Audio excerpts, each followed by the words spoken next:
আসসালামু আলাইকুম। আলাউদ্দিন জিহাদি হুজুরকে নিয়ে খুবই সমালোচনা হচ্ছে অনলাইন জগতে।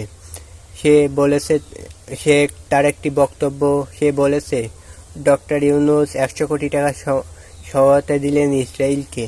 সে বলেছে বলে তাকে নিয়ে খুবই সমালোচনা হচ্ছে।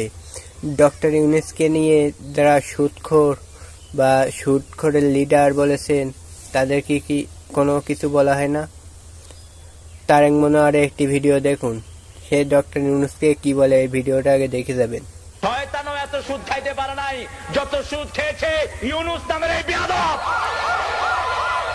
সেজন্য এই বেয়াদবের সাথে আমাদের কোনো সম্পর্ক, যদি তার সাথে সম্পর্ক থাকে মুমিন হওয়া। তারপরে মামুনুল হকের একটা ভিডিও দেখেন, ডক্টর ইউনূসকে কি বলে, তাই ওটা দেখে যাবেন। আমি চ্যালেঞ্জ করে বলবো, কোন একটা থিওরি আজ পর্যন্ত কোন মানুষকে ম্যাক্সিমাম স্যাটিসফ্যাকশন, সর্বোচ্চ চাহিদা পূরণ হওয়ার গ্যারান্টি দিতে পারে নাই। তারপরে আরেকটি কওমি আলেমের বক্তব্য শুনুন।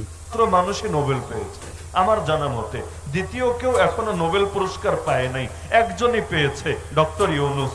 আচ্ছা, এই ব্যক্তি যে পেয়েছে তার অবদান কি? আর বড় একটা অবদান আছে, সেটা হলো এই দেশের পাড়ায় মহল্লায় মফস্বলে প্রত্যন্ত অঞ্চলে গ্রামে গঞ্জে সকলের ঘরে ঘরে সুদের বিষ বাষ্প পৌঁছানো। না হলে শুধু আর্তমানবতার সেবা করলেই যদি নোবেল পাওয়া যেত।